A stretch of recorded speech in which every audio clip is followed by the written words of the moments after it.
Hello दोस्तों, welcome back to my channel. स्वागत है आप सबका मेरे चैनल में एक बार फिर से। तो हमने इससे पहले जो वीडियो था उसमें हमने अवनींद्रनाथ ठाकुर के बारे में पढ़ा था। आज हम पढ़ेंगे जैमिनी रॉय के बारे में। और सबसे पहले तो मैं आपसे कहना चाहूँगी कि इस चैनल को जो है सब्सक्राइब कर लीजिएगा, ताकि वीडियो जो है आप तक सही टाइम पे पहुँच सके। इसके लिए आप लोग बेल आइकन को प्रेस करना बिल्कुल भी मत भूलिएगा, ताकि नोटिफिकेशन आप तक पहुँच सके और आप इस वीडियो को देख सकें और कुछ हद तक आपको लाभ हो। ठीक है, तो आज हम देखेंगे जैमिनी रॉय के बारे में। तो जैमिनी रॉय का जो ये चैप्टर है, ये कभी कभी जो है ज़्यादातर जो है टीजीटी पीजीटी आर्ट टीचर के लिए ये टॉपिक जो है चुना जाता है। इस टॉपिक से भी बहुत सारे क्वेश्चन जो है बनते हैं। इसके लिए इस चीज़ को मैं आप लोगों को जितना हो सके डिटेल में पढ़ाऊंगी। और आप लोगों को मैंने आई होप कि आप लोगों को जो है चीज़ों को समझने में कोई असुविधा ना हो, कोई प्रॉब्लम ना हो। ठीक है, तो चलिए हम लोग आज को शुरू करते हैं। जैमिनी रॉय। जैमिनी रॉय जो थे वो बंगाल के एक बहुत ही महान कलाकारों में जो है इनका नाम आता है, इनका नाम गिना जाता है। ये भारतीय चित्रकार रहे और साथ ही ये एक प्रशिक्षक भी थे, यानी टीचर भी थे। इन्होंने 1954 में इनको जो है 1954 में भारत सरकार द्वारा पद्म भूषण से सम्मानित किया गया था। ये अवनींद्रनाथ ठाकुर के एक शिष्य में से गिने जाते हैं, प्रसिद्ध शिष्यों में से इनका भी नाम आता है। और जैमिनी रॉय का इनका जन्म जो है 11 अप्रैल 1887 को पश्चिम बंगाल के बांकुड़ा जिले के बेलिया टोर नामक गांव में हुआ था। इनका जो परिवार था वो बहुत ही मिडिल क्लास फैमिली था, एकदम मध्यवर्गीय परिवार था। और इनका इनका जो घर का जो बिजनेस था वो था, भूमि मालिक थे ये लोग। ठीक है, भूमि मालिक थे, कायस्थ परिवार में इनका जन्म हुआ था। पर इनके घर में एक चीज बहुत अच्छा था कि इनके घर में कभी जो है कला को लेकर कोई दिक्कत नहीं आई। इनके घर वाले जो थे कला प्रेमी रहे।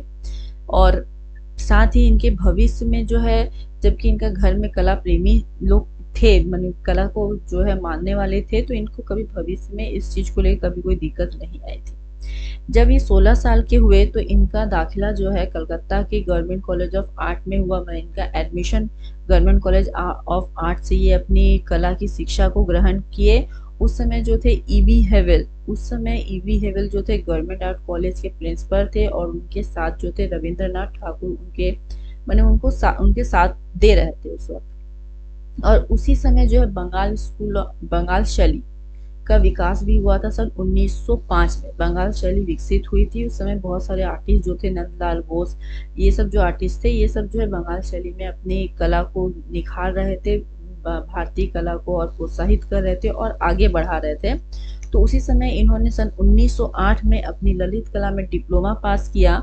और इन्होंने गवर्नमेंट कॉलेज से जो है पूरी पाश्चात्य शिक्षा ली थी। मतलब इनका फिगर ड्राइंग बोलो या फिर इनका न्यूड स्टडी और ऑयल पेंटिंग का पूरा प्रोसेस सीखना, सब कुछ ये जानते थे। लेकिन वही था कि भारतीय कला को जो है आगे बढ़ाना है, तो उसके लिए इनकी मदद जो है ईबी हेवल और रविंद्रनाथ ने किया।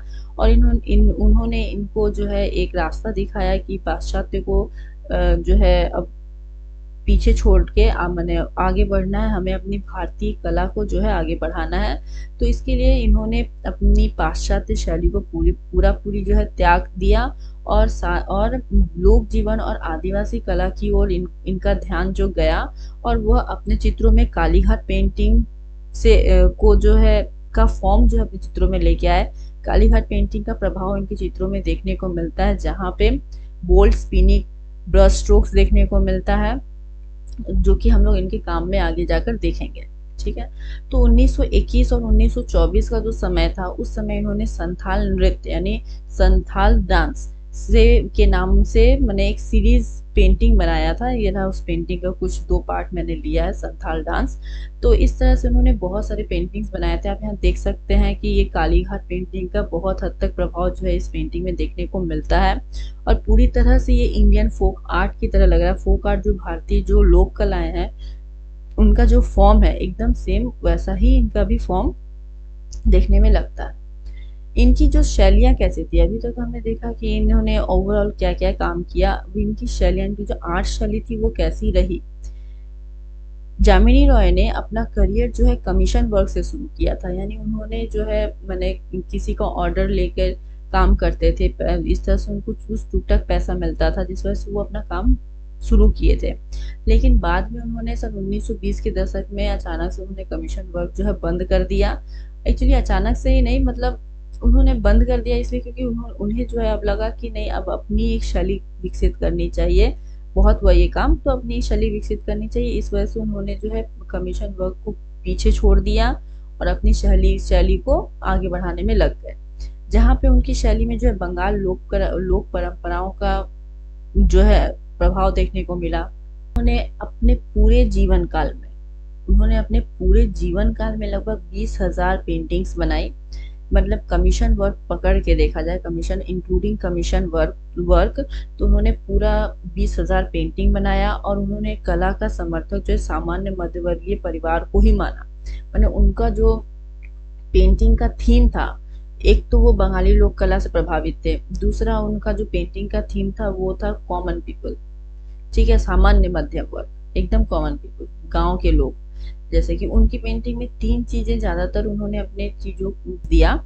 पहला था कि लोगों के जीवन को जो है सादगी से दिखाना, एकदम नॉर्मल रूप से दिखाना। दूसरा था कि कला को व्यापक लोगों के लिए सुलभ बना, एकदम जो है इजी बना देना कि इस तरह से भी कला जो की जा सकती है, इस तरह का भी आर्ट होता है, इस तरह से, इसलिए इनको जो है सुलभ बना दिया गया और भारतीय कला को अपनी अलग पहचान दी गई। तो इनके काम में 3 चीज देखा गया। पहला तो ये था कि अपने जीवन में, माने लोक जीवन में जो ग्रामीण जीवन होता है उसकी जो सादगी होती है, वो सादगी को हम इनके पेंटिंग्स में देख पाते हैं। दूसरा है कि इन्होंने अपनी पेंटिंग्स के थ्रू जो है एकदम आर्ट का फॉर्म ही बदल दिया कि मतलब एकदम ये कोई भी कर सकता है, इस तरह का मैंने इजी कर दिया सबके लिए और भारतीय कला को एक अलग पहचान भी दे दी। क्योंकि अभी तक हमने देखा कि अवनींद्रनाथ ठाकुर जैसा आर्ट कर रहे थे, वो पूरी मैंने इंडियन आर्ट था, लेकिन वो एक कहीं ना कहीं उसमें वेस्टर्न प्रभाव देखा गया, लेकिन इनके काम में कहीं भी हम लोग वेस्टर्न प्रभाव नहीं देखेंगे। तो उन्होंने पेंटिंग में जो है लैम्प ब्लैक, ऑर्गेनिक टेम्परा और आर्ट कलर का यूज किया, यानी पृथ्वी और खनिज रंग द्रव्यों का यूज किया उन्होंने अपनी पेंटिंग में। यहाँ पे देख सकते हैं, यहाँ पे कहीं भी इस पेंटिंग में जो है आपको यूरोपीय कला का प्रभाव यानी पाश्चात्य कला का प्रभाव जो है कहीं नहीं दिखेगा। लेकिन अगर हम अवनींद्रनाथ का काम देखते हैं तो वहाँ पे इंडियन आर्ट को प्रोत्साहित किया गया, भारतीयता को जो है आगे बढ़ाया गया है, लेकिन उनके फॉर्म में कहीं ना कहीं जो है वेस्टर्न आर्ट का प्रभाव हम लोगों को कहीं ना कहीं देखने को मिलता है। क्योंकि कैलीग्राफी वो यूज किए थे, चाइना और जापान का कैलीग्राफी यूज किए, फिर कुछ जो है पाश्चात्य फॉर्म भी यूज किए अपने पेंटिंग में, लेकिन पेंटिंग का जो थीम था और जो कलर एप्लीकेशन था वो सब इंडियन था, ठीक है। तो इस तरह से हम लोग जैमिनी रॉय का पेंटिंग में देख पाते हैं। तो ये पेंटिंग है संथाल मदर एंड चाइल्ड का। ओके, तो जैमिनी रॉय ने अपनी पेंटिंग को पहली बार जो है 1938 में, इन्होंने जो पेंटिंग्स बनाए अब तक, उनका पेंटिंग्स का 1938 में कोलकाता में ब्रिटिश इंडिया स्ट्रीट में जो है, कोलकाता के ब्रिटिश इंडिया स्ट्रीट में प्रदर्शनी लगा था। और उन्होंने 1940 के दौरान उनकी जो है लोकप्रियता बहुत बढ़ गई और इसके साथ ही उनके जो फैन थे, मैंने एक तरह से बोल सकते हैं कि उनके जो फैन थे वो मतलब निम्न वर्ग के तो थे ही, साथ ही साथ उच्च वर्ग के भी थे। बड़े बड़े आर्टिस्ट भी उनके फैन बन गए कि मैंने वो इतना अच्छा काम कर रहे थे और एकदम भारतीय कला को एकदम ही बदल दिया, उन्होंने फॉर्म को ही चेंज कर दिया। और 1946 में उन्होंने उनका काम जो है लंदन में, 1953 में न्यूयॉर्क में उनका जो एग्जीबिशन लगा काम का, जिससे उनका जो है और भी नाम हुआ। इस तरह से वो बने फेमस हो गए पूरी तरह से। उसके बाद उनका अंतर्राष्ट्रीय प्रदर्शनी बहुत बड़े पैमाने में होने लग गया। इस तरह से करते करते जो है उनका काम जो है विक्टोरिया और अल्बर्ट संग्रहालय, यानी विक्टोरिया और अल्बर्ट म्यूजियम जो है लंदन में, जो सबसे बड़ा अभी तक का म्यूजियम माना जाता है, जहाँ पे बहुत सारे आर्ट्स और बहुत सारी जो है चीजें जो है वहाँ पे संग्रहित है, वहाँ पे रखी गई हैं। तो वहाँ पे रखना मतलब बहुत बड़ी बात मानी जाती है। वहाँ पे अगर आपका कोई बुक भी पब्लिश हुआ हो तो भी बहुत बड़ी बात मानी जाती है विक्टोरिया एंड अल्बर्ट म्यूजियम में। तो वहाँ पे इनका काम जो है संग्रहित किया गया है। शुरुआत में उन्होंने जो है अपने चित्रों में कालीघाट पेंटिंग का प्रयोग करना शुरू किया था, लेकिन उन्होंने पाया कि वो पटुआ लोगों की तरह मैंने काम नहीं कर पा रहे हैं, मन जैसा जो है एकदम प्रॉपर कालीघाट पेंटिंग में पटुआ लोग काम कर रहे थे वैसा उनका काम हो नहीं रहा है। तो उस वजह से क्या किया, उन्होंने पटुआ के गांव में चले गए, वहां पे जाके उन्होंने काम को सीखा और उसके बाद उन्होंने बंगाल की पारंपरिक कला को अपने चित्र में डाला। ठीक है, वो स्वयं को पटुआ कहलाना बहुत पसंद करते थे, अगर उनको कोई पटुआ बोलता था तो उनको बहुत अच्छा लगता था, माने वो पूरा पूरी एकदम अपने काम के लिए एकदम रम गए। इनका जो मृत्यु हुआ वो था 24 अप्रैल 1972 को इनकी मृत्यु हो गई। और साथ ही इनकी मृत्यु के बाद जो है इनका जितना भी काम था सभी किसी न किसी संग्रहालय में अभी भी सुरक्षित रखा गया है। और इनके अभी जो है कभी कभी जो है पेंटिंग्स को निकाल कर इनका सोलो एग्जीबिशन भी होता है। पेंटिंग्स को पूरी तरह से सुरक्षित रखा गया है बहुत हद तक। ठीक है, तो अब हम लोग देख लेते हैं थोड़ा इनका जो है, इन्होंने अभी इतने सारे जो एग्जीबिशन किए, इतना कुछ किया, तो इन्हें पुरस्कार भी मिला। तो पहला उनका जो पुरस्कार था 1934 में उन्हें जो है अखिल भारतीय प्रदर्शनी वारसराय में स्वर्ण पदक का पुरस्कार दिया गया। 1956 में ललित कला अकादमी का दूसरा फेलोशिप इनको मिला था। अब आ जाते हैं हम लोग इनकी कलाकृतियों में। इनकी जो अभी तक जो हमने पढ़ा कि इनके काम में बंगाल शैली देखने को का प्रभाव देखने को मिला, इनके काम में कालीघाट का प्रभाव देखने को मिला, इनका जो था लाइन पेंटिंग में लाइन बोल्ड था।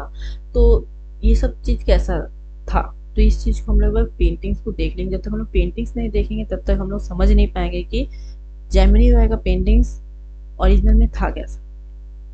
तो ये सब हम लोग देख सकते हैं कि इनके कुछ स्केचेस हैं और इनके कुछ पेंटिंग्स हैं। ये जो है ये दोनों जो है उनका स्केच है, मैंने ड्राइंग है।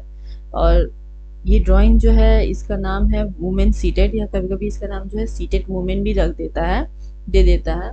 तो आप लाइन देख सकते हैं कितना फाइन है, और लाइन जो है बोल्ड है एकदम, जैसा कालीघाट पेंटिंग में जो है लाइन बोल्ड एकदम बोल्ड और सॉलिड रहता है, वैसा ही यहाँ पे भी लाइन जो है इनका बोल्ड और सॉलिड है।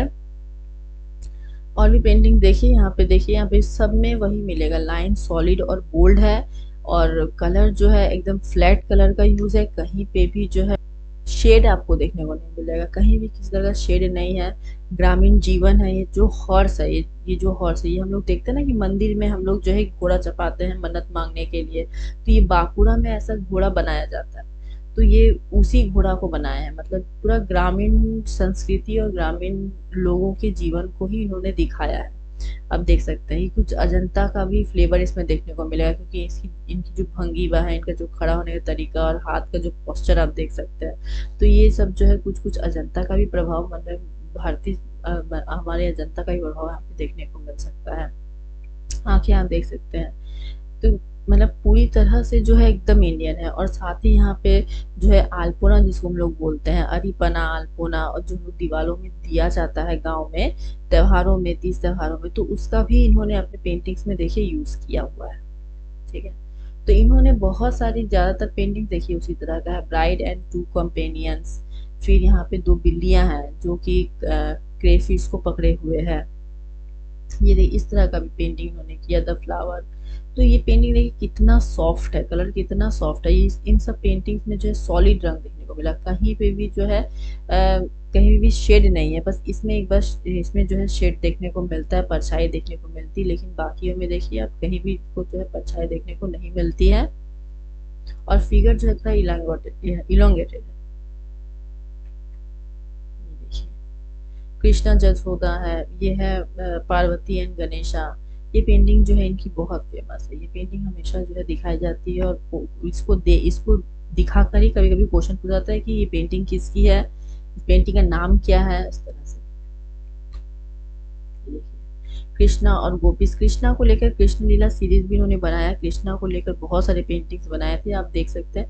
जैसा कि मैंने कहा ना, देखिए फ्लैट कलर है, बॉर्डर भी फ्लैट है, और आंख में देखिए यहाँ पे कहीं कहीं पुतलियां नहीं है, तो कहीं कहीं यहाँ पे जो है आंख में पुतलियां दिखाई गई है। और इनका जो डिजाइन का जो पैटर्न है, ये देखिए, ये आलपुरा का डिजाइन पैटर्न देखने को मिलता है ना। ये पेड़ में भी देखिए आलपुरा का डिजाइन पैटर्न देखने को मिलता है हर जगह। ये 1930 में बनाई गई पेंटिंग है। ये देखिए कृष्णा विद गोपीज। ये आप घर देख सकते हैं, गाँव में जैसे घर के दरवाजे होते हैं ना, ये उसी तरह का उस दरवाजे को लिया गया है यहाँ पे। उस दरवाजे को लेकर यहाँ पे देखिए एक डिजाइन बना दिया गया है।